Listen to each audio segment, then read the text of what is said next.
আসসালামু আলাইকুম সবাইকে। আশা করি সবাই অনেক অনেক ভালো আছে। সবাইকে এসএসসি ফিজিক্সের আমাদের আজকের এই ক্লাসে স্বাগতম জানাচ্ছি। সো আমাদের এসএসসি ফিজিক্সের চতুর্থ অধ্যায়ের লেকচার 5-এ আমরা আজকে যেটা নিয়ে আলোচনা করব সেটা হচ্ছে আমাদের কপিকল বা পুলি সংক্রান্ত যে সকল সমস্যাগুলো দেখা দেয়, গাণিতিক প্রবলেমগুলো আমরা সেগুলো নিয়ে ডিসকাস করব। তবে এই পুলি বা কপিকল নিয়ে দেখা যাচ্ছে তোমাদের অনেকের অনেক রকম মানে কনফিউশন, জিনিসটা বুঝতে একটু অসুবিধা হয়। সো আমি চেষ্টা করবো এই জিনিসটাকে তোমাদের জন্য একটু সহজভাবে বোঝানোর জন্য, যে এই জিনিসটাকে একটু যাতে করে তোমরা ফিল করতে পারো, তো ওইভাবে একটু শেখানোর জন্য। অলরাইট, সো তাহলে আমরা আজকের এই ক্লাসটাতে আমরা কপিকল নিয়ে আলোচনা করবো এবং কপিকলের ম্যাথ যত রকম মানে আজকের এই ক্লাসের পরে ইনশাল্লাহ যত রকমের ম্যাথ আসে যেভাবেই আসুক ইনশাল্লাহ তোমরা পারবা, সো এসএসসি লেভেলের জন্য। সো তাহলে ঠিক আছে, চলো তাহলে আমরা আজকে পড়াশোনা শুরু করে দিই। তাহলে কপিকলের ম্যাথ আমরা আগে জানার আগে আমরা একটু বেসিক ফোর্সের একটু কনসেপ্টকে একটু আলোচনা করা দরকার আসলে। অলরাইট, সো তুমি যদি নিজে পায়ে দাঁড়ায় থাকো, দেখো ফ্লোরের উপর, বা আমি যে এখানে দাঁড়িয়ে আছি, আমার এই কনসেপ্টটা আমাদের কম বেশি যারা যারা ফিজিক্স পড়াশোনা করছে এটা সবাই আমরা জানি, তাই না? আমি দাঁড়িয়ে আছি কারণ মাটি আমাকে যে পরিমাণে ফোর্স দিচ্ছে, আমি আবার মাটিকে বা আমি ফ্লোরকে সেই পরিমাণে ফোর্স দিচ্ছি। তার মানে কি এই ফোর্সের একটা ব্যালেন্স ক্রিয়েট করে, তাই না? তার মানে কি আমি যদি দেখো, আমি যদি এখানে দাঁড়ায় থাকি, তাহলে আমি মাটিকে যেই পরিমাণ আমার ওজন পরিমাণ দিচ্ছি, সো মাটিও আমাকে সেই পরিমাণ আমার ওজন দিচ্ছে, আর মাটিও আমাকে সেই পরিমাণে একটা ফোর্স দিচ্ছে, এই কারণে আমি ব্যালেন্স হিসেবে আছি। অর্থাৎ আমরা এটা বলতে পারি একটা বস্তু আর একটা বস্তু ব্যালেন্স অবস্থায় থাকে যখন যখন সে যেই পরিমাণ ফোর্স পৃথিবীকে দেয় বা ওই সারফেসের উপর দিচ্ছে, সেম পরিমাণ ফোর্স সারফেস তাকে ফিরিয়ে দিচ্ছে, এই কারণে তারা ব্যালেন্স থাকে, তাই না? এরকম। সো এই কনসেপ্টটাকে কাজে লাগিয়ে ফিজিক্সে আসলে এই কপিকল বা পুলি একটা সরল যন্ত্র, হ্যাঁ, এই সরল যন্ত্রের আসলে কনসেপ্টটার উদ্ভব ঘটে এবং এটাকে আসলে ধীরে ধীরে বছরকে বছর ডেভেলপ করা হয়। সো চলো আমরা একটু পুলির কনসেপ্টে চলে যাই। সো একটা পুলি দেখতে হচ্ছে এরকম একটা সরল যন্ত্র, এখানে একটা চাকতি থাকে, সেটা হতে পারে ঘর্ষণযুক্ত বা ঘর্ষণবিহীন। রাইট, এরকম থাকতে পারে একটা চাকতি। সো চাকতিটা হচ্ছে এরকম একটা গোল চাকার মতো থাকে। ওকে, সো চাকার এই প্রান্তে একটা দড়ি ঝুলানো থাকে আর এই প্রান্তে একটা দড়ি ঝুলানো থাকে। ওকে, এটা ঘুরতে পারে। ওকে, সো এটা টানলে এটা উঠে যাবে, এটা টানলে এটা উঠে যাবে, একটা দড়ি এরকম করে পেঁচানো থাকে। তো এখানে একটা ভর বাঁধা থাকে আর এখানে একটা ভর বাঁধা থাকে। ওকে, এই ভরটাকে আমরা ধরলাম হচ্ছে M1, এই ভরটাকে ধরলাম M2। আলাদা কোনো যদি প্রভাব না থাকে, ধরো আমি একটা টান না দিলাম, যদি না দেই, যদি দেখা যাচ্ছে যে M1 আর M2 যদি সমান থাকে, M1 আর M2 যদি সমান থাকে, তখন তুমি দেখতে পাবা এরা দুইটা না কোনোটা নিচে থাকে না। এখানে দেখা যাচ্ছে না আমি একটা নিচু করছি একটা উঁচু করছি, এমন থাকবে না, এরা দুইটা সমান অবস্থায় থাকবে এবং এদের মধ্যবর্তী কোনো মানে এদের মধ্যে দেখো সুতারের মধ্যে কোনো গতির সঞ্চার হবে না। কেন ভাইয়া এই জিনিসটা কেন? একটু ভালো মতো একটু খেয়াল করো এই জিনিসটা, এই জিনিসটা বোঝাটা খুবই জরুরি। দেখো একটু, আমি যখন M1 ভরের একটা বস্তু এখানে থাকে, তখন এই M1 ভরের সমপরিমাণ একটা ওজন দিবে, এটাকে দিবে M2G, মানে একটা ওজন W1 W2 দিবে, আর এখানে হচ্ছে M1 এর জন্য W1 দিবে। এটা ফিল করার ট্রাই করে একটু। তার মানে W2 ইকুয়াল টু কি হবে? M2G, এটা W1 ইজ ইকুয়াল টু কি হবে? M1G। তার মানে পৃথিবী এইটাকে যে বলে টানতেছে, অর্থাৎ W যদি উপপক্ষে গুণ করি, W বলতে কি এখানে যদি mg যদি গুণ করি, Gm2, পৃথিবী এটাকে যে বলে টানতেছে ঠিক এটাকেও সেই বলেই টানতেছে, যখন তাদের ভরগুলো সমান, ম্যাস সমান। তাহলে আমরা এখান থেকে বলতে পারি W1 ইকুয়াল টু W2, দুটাকে সমান বলে টানতেছে, তার মানে তাদের মধ্যে কোনো গতি সৃষ্টি হবে না। যখন তারা ব্যালেন্স অবস্থায় থাকবে তখন মনে করবা এটার মধ্যে A0, মানে এটার মধ্যে কোনো ত্বরণ সৃষ্টি হচ্ছে না এই দড়ির মধ্যে, তার মানে তারা সাম্য অবস্থায় থাকবে। এটাকে নাম দেওয়া হচ্ছে কেস 1। কেস 1 কি? একটা পুলি বা কপিকলের মধ্যে দুইটা বস্তুর ভর যখন সমান থাকে তখন তাদেরকে এরকম একটা ব্যালেন্সড অবস্থা থাকে, এটাকে বলা হয় ব্যালেন্স বা ইকুইলিব্রিয়াম। তারা একটা ব্যালেন্সে থাকে।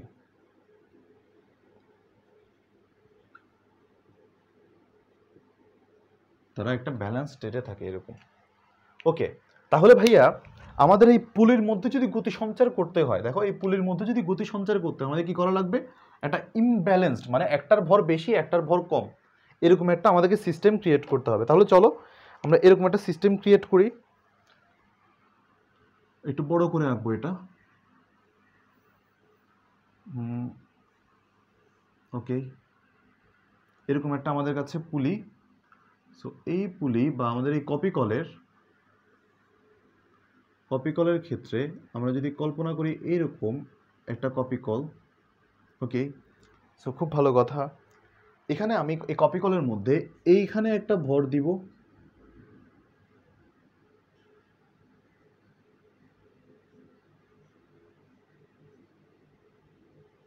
এরকম এখানে একটা ভর দিব।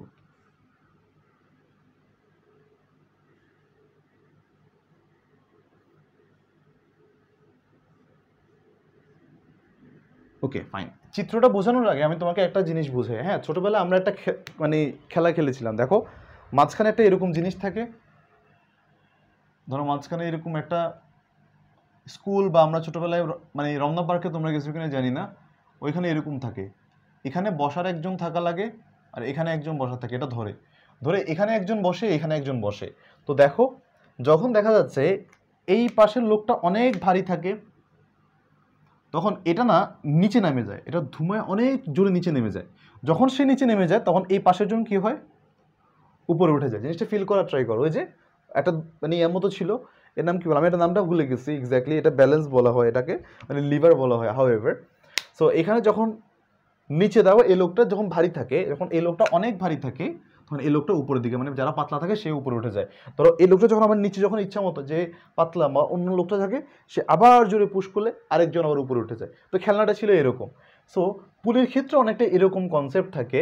আমি ধরো এখানে একটা নাম দিলাম হচ্ছে, এটা এদের নাম দিব, এদের একটা নাম দেব হচ্ছে M1 আর একটার নাম দিব হচ্ছে M2। তাহলে চিন্তা করে দেখো, এটার নাম দিলাম আমি M1, এটাকে নাম দিলাম M2। কেন? ওই যে যে নিচে থাকে সে একটু বেশি ভারী থাকে, যে উপরে থাকে সে একটু কম ভারী থাকে। সো একটু খেয়াল করে দেখো, যখন আমার এই জিনিসটা দেখো, এই এই বস্তুটা এটার M1 ভরের জন্য এর একটা নিজস্ব একটা ওজন থাকবে না, নিচের দিকে কাজ করবে, যেটা নিজস্ব একটা ওজন থাকবে। ওজনটা কত বলো তো? ওজনটা থাকবে হচ্ছে W1। অবভিয়াসলি M2 এর একটা ওজন থাকবে, এর ওজনটা হচ্ছে W2। খেয়াল করো, এই লোকটা যখন নিচের দিকে টানবে তখন সুতাটা একটা উপরের দিকে একটা টান পাবে না? দেখো ওই যে উপরের দিকে একটা সুতা, মানে এই যে সুতাটা, সে কি চাইবে যে নিচে থাক? না, সুতা কি করবে, তাকে উপরের দিকে ধরে রাখার চেষ্টা করবে। সিমিলারলি তুমি দেখো এই লোক যখন নিচে নামতেছে, খেয়াল করো, এই লোক যখন নিচে নামছে তখন কিন্তু সুতার যে টানটা, সে টানকে এই বরাবর সে করতেছে। তাহলে চিন্তা করে দেখো, এ তো সুতাকে ধরে টানতেছে, এর ভার বেশি, এই কারণে সে নিচের দিকে নামতেছে।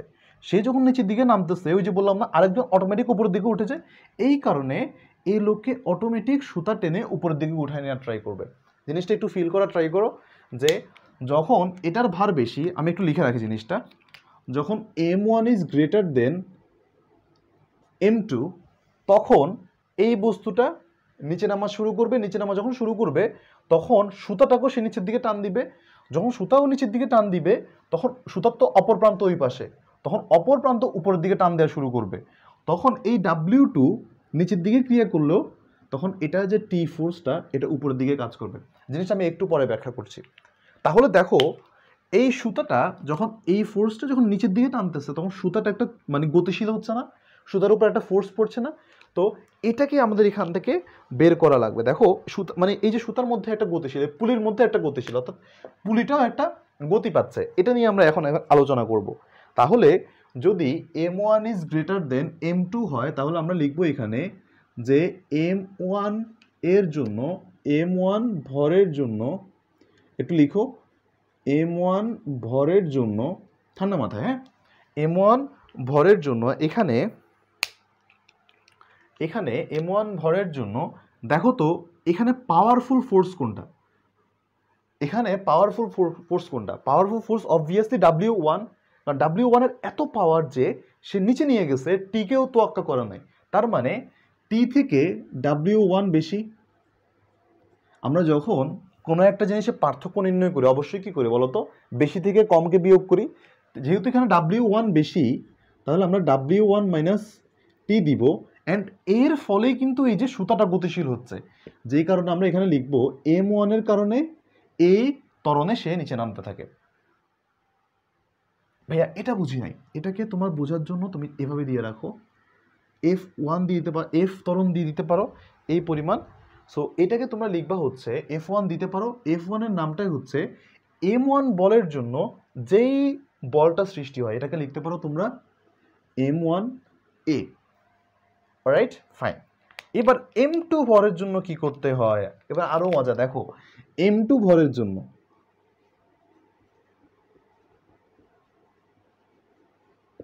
ওই খেলনাটার এক প্রান্তে যে লোক একটু বেশি, মনে করো যে ধরো কি বলা হয়, যার একটু ওয়েট বেশি, সে অনেক জোরে প্রেশার দিল, আরেকজন তো বুঝতেই পারলো না, এমনি করে উপরে উঠে গেছে। তো এ যখন নিচের দিকে টান দিয়েছে তখন এ তো বুঝেই উঠে নাই, তার মানে চিন্তা করে দেখো এর টান ফোর্সটা এত বেশি ছিল যে এটা টেরি পায় না, তার মানে এই উপরে উঠে গেছে তোয়াক্কা না করে। তাহলে আমরা বলতে পারি যে টি ফোর্সটাই W2 এর চাইতে বেশি, কারণ তাহলে তো উপরে উঠতো না, টি যদি বেশি না হতো তাহলে তো সে উপরে উঠতো না।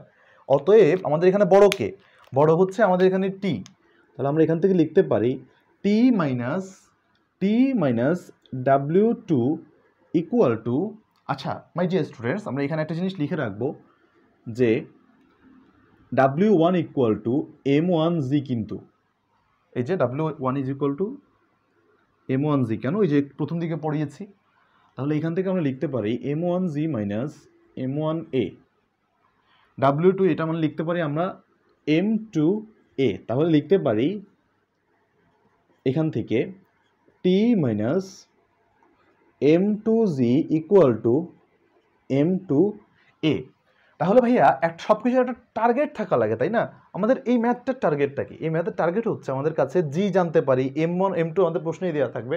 আমাদের টার্গেট দিবে দুইটা, প্রশ্ন আসতে পারে দুইটা, এক আমাদের টি কত, মানে কত ফোর্সে টানছে, অথবা আমাদের এখানে ত্বরণ কত, এ কত। অলরাইট, তাহলে আমরা যদি সূত্রের সাহায্যে এই দুটো জিনিস বের করে ফেলতে পারি, ম্যাথ কিন্তু শেষ। এর দ্বারা কিন্তু তোমার মেকানিক্যাল ইঞ্জিনিয়ারিংয়ের সূচনা, তোমরা এগুলো আস্তে আস্তে পড়তেছো, এগুলো আস্তে আস্তে জানতেছো, এগুলো খুবই মজা। অলরাইট, সো আসলাম এটুকু।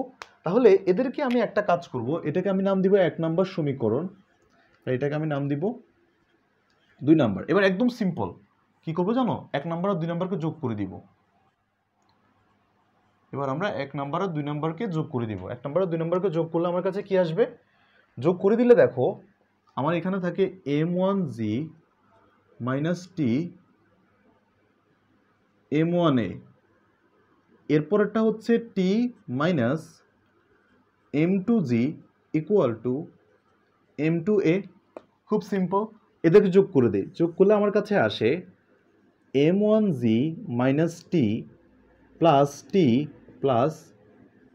M2Z equal to M1A plus M2A। টি কাটা, অতএব আমি এখান থেকে লিখতে পারি যে G into M1 plus M2। এখান থেকে আমরা লিখতে পারি A ইকুয়াল টু, আচ্ছা একটু দাঁড়াও, এখানে মাইনাস হবে, ফাইন। এখানে আমরা লিখতে পারি A into M1 plus M2। তাহলে অতএব A ইজ ইকুয়াল টু আমরা লিখতে পারি, এটা লাল কালি দিয়ে লিখি, অতএব আমরা A ইজ ইকুয়াল টু লিখতে পারি G into M1 minus M2 over M1 plus M2। দেখো তো এইটুকু তোমরা বুঝতে পেরেছো কিনা? এটাই হচ্ছে যে আমাদের একটা পুলি। তোমরা এটা যদি বুঝতে পারো, তোমার দেখবা যে আর পুলি সম্পর্কিত যত কঠিন প্রশ্নই দেখ, তোমরা জীবনে ভুল করবা না। আমি প্রশ্ন করাবো, ওকে? তোমরা এটা বুঝতে পারো কিনা একটু বলো।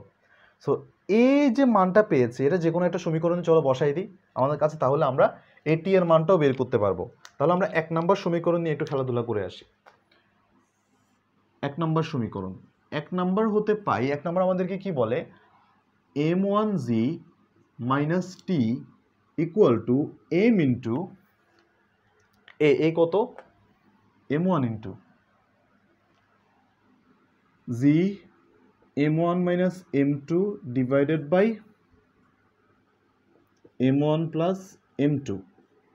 এটাকে আমরা একটু ডেরাইভেটিভ মানে একটু ডেরাইভ করতে হবে এখান থেকে। সো ঠান্ডা মাথায়, সমস্যা নেই। সো ভালো কথা ভালো কথা ভালো কথা। তাহলে চলো চলো চলো আমরা আমাদের কাজ সেরে নেই এখান থেকে।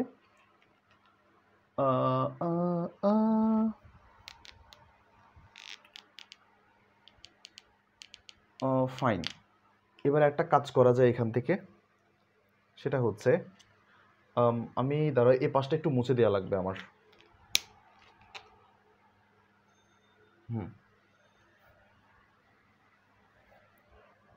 তাহলে অতএব T is equal to m1g minus m1 gm1 minus gm2 divided by m1 plus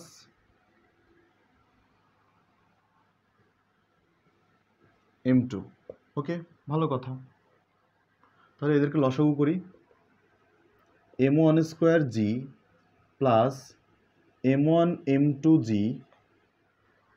minus m1 square g plus g m1 m2 divided by m1 plus m2। Okay, m1 square g m1 square g চলে যায়, তাহলে আমাদের ultimately থাকে কত, এখান থেকে আমাদের এইখানে থাকে হচ্ছে, এখানে আমাদের থাকে হচ্ছে অতএব T equal to 2m1 into m2 over m1 plus m2 into g. So my dear students, তোমরা এটাকে তোমরা শর্টকাট হিসেবে ইউজ করতে পারো, অথবা এটাকে আমি তোমাদেরকে যেটা প্রেফার করব, তোমরা যাতে এই জিনিসটা প্রুফ করে, আমি যেভাবে করিয়ে দিয়েছি না, প্রমাণ করে তোমরা যাতে এই জিনিসটা ব্যাখ্যা করতে পারো, এই অ্যাবিলিটিটা আশা করি তোমাদের যাতে মানে হয় আর কি। আমি এক্সপেক্ট করব যে তোমরা জিনিসটাকে মুখস্থ না করো, আমি যেভাবে করিয়ে দিয়েছি নিজেরা তুমি যাতে আরেকজনকে বোঝাতে পারো, নিজেরা যাতে এটাকে প্রতিপাদন করতে পারো, এই জিনিস আমি অ্যাকসেপ্ট করবো। দেখো কি সুন্দর, কত সুন্দর একটা ইকুয়েশন আমরা এখান থেকে পেয়েছি। একটা পেলাম এই যে এ, একটা পেলাম আমরা এ, আর একটা পেলাম এই যে এখান থেকে টি। দেখো, আশা করি তোমরা এইটুকু বুঝতে পেরেছো। তাহলে আমরা আরেকটা, চলো আরেকটা, মানে এটাকে দিবা কেস 2। হ্যাঁ, এই যেটা যে করালাম এটাকে নাম দিবা কেস 2। কেস 2, আমরা আরেকটা কেস দেবো কেস 3। এই 3টা কেস জানলে তোমার মনে করে এই কপি করলে ইনশাল্লাহ আর জীবনের প্রবলেম হবে না এইটুকুর জন্য। আর আরেকটু জিনিসপাতি তোমাদের শেখা লাগবে এইচএসসিতে গেলে, এইচএসসিটা আমরা তখন শিখবো। সো তাহলে চলো আমরা একটু কেস 3তে যাই, বা type 3 case 3 what ever. Alright, so case 3টা হচ্ছে, এটা একটা টেবিল। হ্যাঁ, এটা টেবিলের কোণা, এটা মানে এটা টেবিলের কোণা বলতেছে, এটা একটা টেবিলের একটা কোণা। হ্যাঁ, টেবিলের এটা একটা কোণা। ওকে, এই টেবিলের কোণায় এখানে একটা বস্তু দেয়া আছে। Okay fine. সো এই বস্তুটা এখানে একটা ব্লক দেয়া আছে।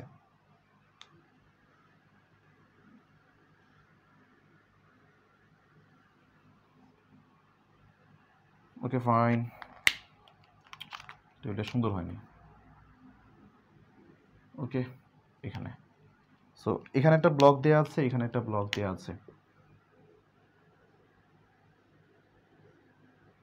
ওকে, এই ব্লকটা এভাবে কানেক্টেড আছে একটা পুলি দিয়ে বা একটা কপি কল দিয়ে।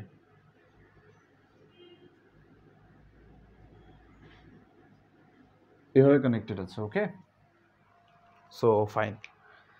যখন এভাবে কানেক্টেড আছে আমাদের কাছে শর্ত দিয়ে দিয়েছে, হ্যাঁ, এটা হচ্ছে M2 ভর, এটা হচ্ছে M1 ভর। তার মানে আমাদের শর্ত দিয়ে দিয়েছে হচ্ছে M2 is greater than M1, মানে এই বস্তুটা নিচের দিকে পড়বে। তাহলে চিন্তা করে দেখো, এই জিনিসটা এখন খুবই ইম্পর্টেন্ট, একটু ভালো মতো খেয়াল দাও, হ্যাঁ, এটা একটু ভালো মতো নজর দাও। এটাকে কি করতে পারি, বস্তুটা তো নিচের দিকে যাচ্ছে তাই না, এটার উপর একটা ফোর্স কাজ করবে, একটা হচ্ছে ডাব্লিউ ফোর্স, আর এটার উপর আরেকটা ফোর্স কাজ করবে, সেটা হচ্ছে টি ফোর্স। কারণ এটা যেহেতু M2 বড়, অবভিয়াসলি এর প্রভাব বেশি, তার মানে এটা নিচের দিকে যাবে, তার মানে টিটা ওই দিকে কাজ করবে। টি যখন এই বরাবর কাজ করবে তখন তখন শুধুমাত্র তাই না, আচ্ছা একটু দাঁড়াও, টিটা আমি একটু অন্যদিকে দিই, টি এর অ্যারোটা, হ্যাঁ, টি তো উল্টা দিকে কাজ করবে, বলে বিপরীত এই দিকে। তখন এই জিনিসটাও আর না পারতে সে এদিকে চলে আসবে, একদম এই বরাবর চলে আসতেছে। এখন কাহিনী দেখো, কাহিনী হচ্ছে এটার উপর দুইটা ফোর্সই কাজ করতেছে, WNT, কিন্তু এই লোকটার মুভমেন্টটা কোন দিকে, মুভমেন্ট শুধুমাত্র তারটা এদিকে, এ যত নিচে যাবে এর মুভমেন্ট তত এদিকে হবে। এই কারণে এটার উপর অভিকর্ষের প্রভাব বা ওজনের ফোর্সটা এত বেশি এর মধ্যে খাটে না, বা এটার জন্য আমাদের দরকার নেই। তাহলে আমরা একটু ম্যাথটা করে ফেলি, হ্যাঁ, এটার জন্য এটা হবে W2, আর এটা W1 আছে, কিন্তু কাজে লাগবে না একটু পরে, একটু খেয়াল করো। তাহলে আমরা দেখি যে M2 ভরের জন্য কি হচ্ছে।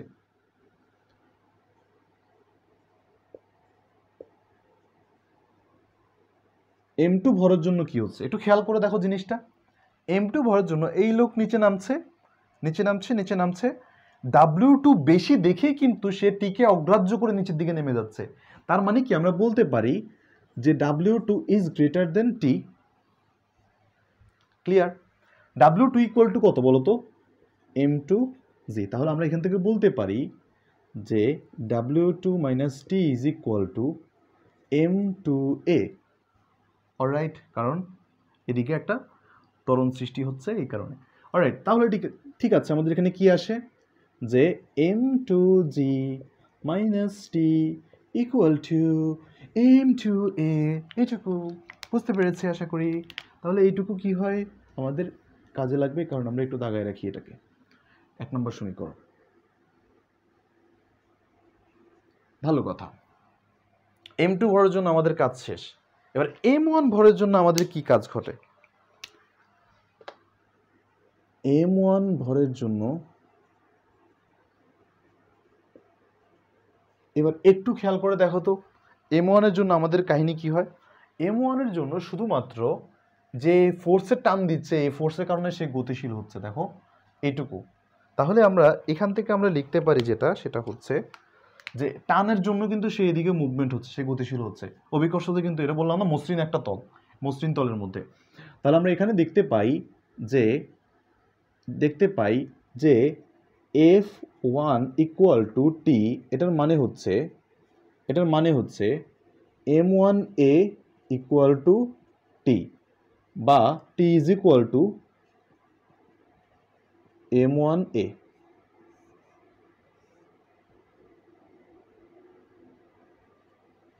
2 নম্বর সমীকরণ, দেখো তো বুঝতে পারো কিনা। যদি বুঝতে পেরে থাকো তাহলে আমরা দুইটা যোগ করে দিই। 1 নম্বর সমীকরণ যোগ 2 নম্বর সমীকরণ আমাদের কাছে কি আসে হচ্ছে M2G মাইনাস টি প্লাস টি M2A প্লাস M1A। তাহলে অতএব আমরা লিখতে পারি, আচ্ছা একটু পরে লিখি, M2G equal to A into M1 plus M2। তাহলে অতএব A is equal two M2G M1 plus M2। দেখো তো বুঝতে পেরেছো কি না। অথবা এটাকে এভাবে লেখা যায়, একটু সাজিয়ে লেখার জন্য জিটাকে আমরা এখানে রাখলাম। তাহলে এই হচ্ছে অবস্থা, এই পেলাম। এবার এটাই আমরা একটা জায়গায় বসাই দিই, টি বের করতে হবে, এটার জন্য সহজ, আমরা M1 এর জন্য সহজ, তাহলে ইজি, দেখো একদম ইজি। তাহলে অতএব T is equal to M1 into খালি এটা, তার মানে M1 into M2 divided by M1 plus M2, just g লাগাই দাও, ম্যাথ শেষ। দেখো এতটাই সোজা, তুমি জাস্ট ডিরেকশনটা বুঝতে পারলে এই যে কার থেকে কাকে বিয়োগ দিবা, কার থেকে কে বেশি, এটা কমন সেন্স খাটায় যদি তুমি যদি বুঝতে পারো ম্যাথগুলো একদম ইজি। ওকে, একদম ইজি। তাহলে আমি একটা ম্যাথ করাবো, একটা ম্যাথ করাই দিলে আশা করি তোমাদের এই কনসেপ্ট নিয়ে আর জীবনে কোনো কনফিউশন থাকবে না। অলরাইট, চলো তাহলে দেখি।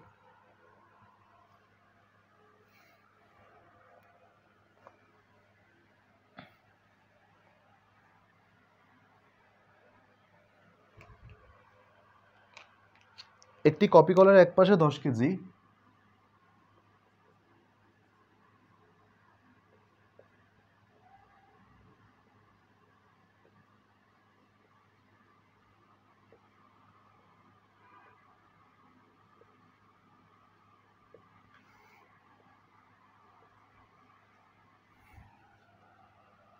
অন্য পাশে 5 কেজি ভরে দুটি বস্তুকে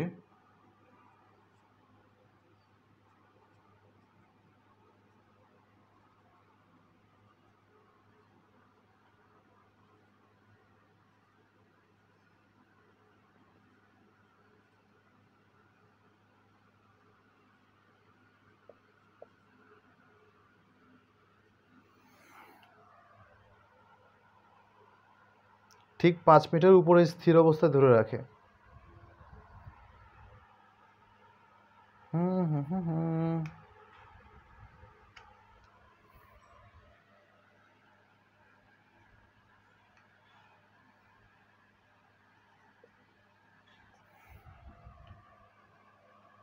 অলরাইট অলরাইট অলরাইট।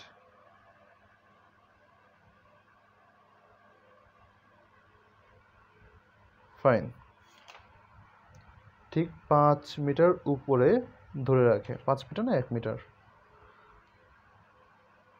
আচ্ছা 1 মিটার উপরে, ঠিক 1 মিটার উপরে স্থির অবস্থায়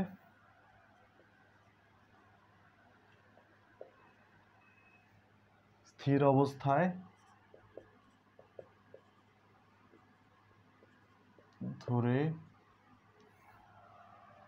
রাখা হয়েছে।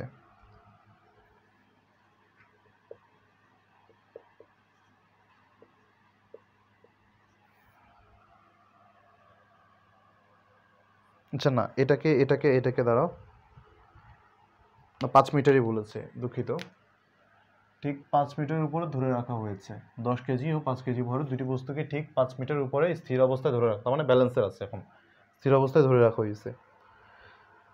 ওকে, বস্তু দুটিকে ছেড়ে দিলে, ওয়েট ওয়েট ওয়েট,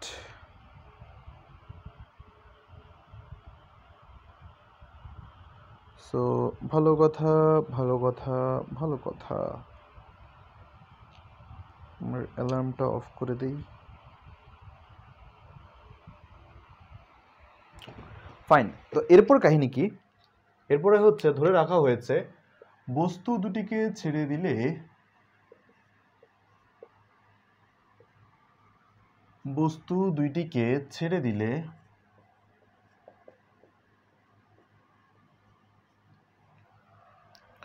বস্তু দুইটিকে ছেড়ে দিলে তখন 10 কেজি ভরটি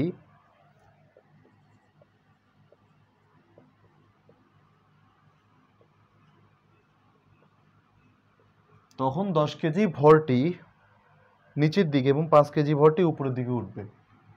এটা কমন সেন্স।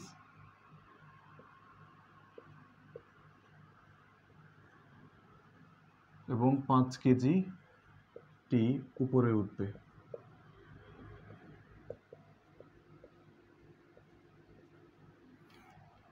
সো ভালো কথা।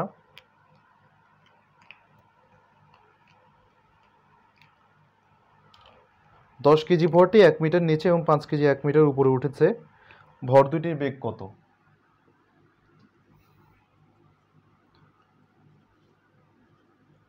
দশ কেজি ভরটি 1 মিটার উপরে এবং 5 কেজিটি ভরটি 1 মিটার নিচে নেমে, আচ্ছা নয়, এটা নিচে 1 মিটার নিচে হবে, ভারীটা নিচে 1 মিটার উপরে উঠেছে।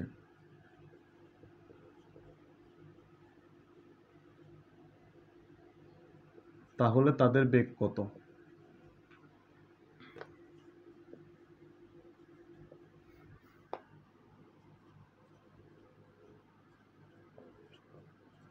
Okay fine. 5 কেজি ভরের দুটি বস্তুকে, একটা 10 কেজি একটা 5 কেজি, তার মানে আমরা বলতে পারি এখান থেকে m1 is equal two 10 KG, m2 is equal two 5 KG. ভালো কথা, একটি বস্তুকে এভাবে আমরা ছেড়ে দেওয়া আছে। So great. তাহলে চলো চলো আমরা একটা কাজ করি এখানে, যে ওই যে প্রশ্নটার মতো আমরা একটু সাজাই এটাকে। এটা একটা আমাদের পুলি। সো পুলির একটা প্রান্ত এ বরাবর, একটা প্রান্ত এ বরাবর, রাইট? সো যে প্রান্তে আমাদের ভারী এটাকে এভাবে রাখলাম, সেটা নিচে রাখলাম, আর যে প্রান্ত উপরে, আমি জাস্ট ওই যে পরের কথাগুলো একটু পরে করতেছি কাজ, 1 মিটার উপরে উঠে যায় নিচে উঠে যায় এটুকু রাখি, তাহলে এটা থাকুক। তাহলে আমরা এটার জন্য আমরা যে কাজটা করতে পারি সেটা হচ্ছে, একটা হচ্ছে m1, একটা হচ্ছে m2। ফাইন। m1 কত? 10 কেজি, রাইট? এটা হচ্ছে m1 10 কেজি, m1, আর m2 5 কেজি।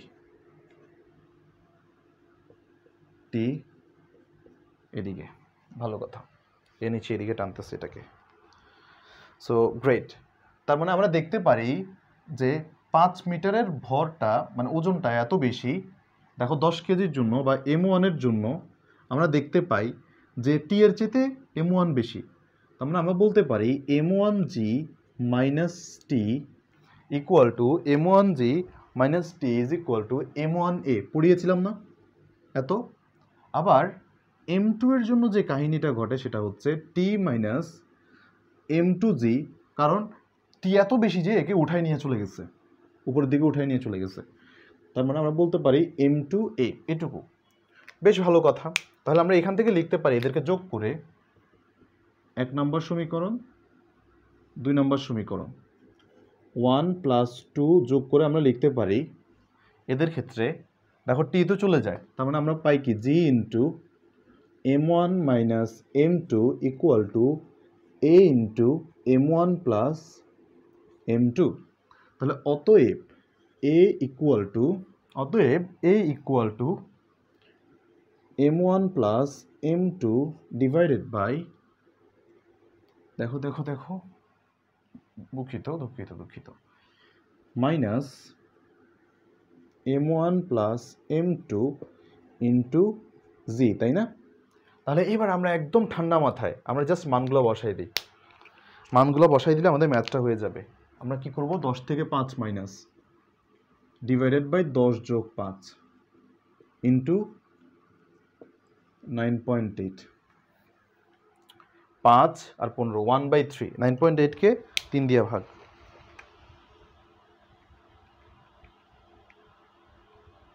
$3.27।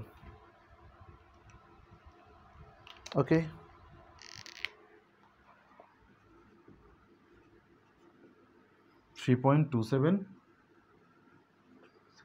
Okay fine. এই ত্বরণে এসে যাচ্ছে, তাই না? তাহলে আমরা বলি এবার এই যে 10 কেজি যেটা আছে সেটা তখন কি করে, তার বেগ v1 যদি হয় তাহলে সে কতটুকু যায়, 1 মিটার যায়, তাই না? তাহলে তার বেগ কতটুকু আমাদেরকে এটা বের করা লাগবে এখানে। দেখো এটা খুবই সিম্পল, এ ত্বরণে নামছে, এটা এ ত্বরণে উঠছে, ত্বরণ কিন্তু দুটার ক্ষেত্রে সেম। তাহলে আমরা একটু দেখি যে 10 কেজিটা যখন যাচ্ছে, 10 কেজি সে নিচে নামছে, নিচে নামার 1 মিটার সে নিচে নেমেছে, তার জন্য বেগ কত? আমরা জানি V square is equal to, যেহেতু এটা m1, v1 দিলাম, v1 is equal to u1 square plus twice S. Okay, no problem, এটুকু। তাহলে অতএব আমরা এখান থেকে লিখতে পারি যে v1 equal to root over, u তো 0 ছিল, 2 ইন্টু 3.27 ইন্টু 1 বসাই দিবা, এটুকু। তারপর হচ্ছে বাকিটা আমাদের আর 1 মিটারের জন্য, 5 কেজির জন্য, সেটাও তোমরা সেম প্রসেসে তোমরা বের করতে পারবা। v2-র জন্য উপরে যাচ্ছে, উপরের জন্য বেগ বের করে নিবা, অ্যান্ড দ্যাটস ইট। উপরের জন্য আমাদের এটা বের করে দিব। সো উপরেও তো এটা তো আমাদের v1 ছিল, তাই না? সো v2 এর জন্য বের করবা, v2 এর জন্য 5 কেজির জন্য সেম, তখন s ইজ ইকুয়াল টু 1 হবে। তাহলে এর জন্য কি হবে দেখো, সো 5 কেজি যেটা ছিল সেটা উপরে, এখন তোমরা অনেকে বলতে পারো ভাই এটা তো উপরে যাচ্ছে অপোজিট ডিরেকশনে, তাহলে আমরা এটাকে মাইনাস আসলে তখন কি করব? দেখো ডিরেকশনে হয়তো বা এস যাচ্ছে উপরে, কিন্তু ত্বরণটা কোন দিকে দেখো তো, এটা ত্বরণটা ছিল এদিকে, তখন তার ত্বরণটা কোন দিকে, ত্বরণও কিন্তু উপরের দিকে। তার মানে তুমি যদি এস যদি মাইনাস দিতে চাও তাহলে এও মাইনাস দিতে হবে, ঘুরে ফিরে কিন্তু প্লাস হয়ে যাবে। তাহলে আমরা বলতে পারি যে এখানে হচ্ছে v2 square is equal to u1 square plus, এখানে আমরা 1 দিয়ে দিই u2, এ তো কমন, আর s2, সো এ মাইনাস এস মাইনাসও যদি দাও তাও তোমার প্লাস হয়ে যাবে। অতএব এখান থেকে v2 square is equal two similarly v2 is equal two √2 into 3.27 into 1। Okay fine. So ভালো কথা। আমি একটু চেক করে দেখি এটার আনসার কত আসে। 3.27 ইন্টু 2 √2 আনসার, এটা আসে 2.56।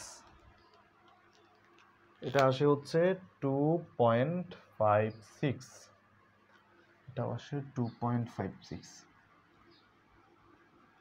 সো আশা করি তোমরা এটা বুঝতে পেরেছো।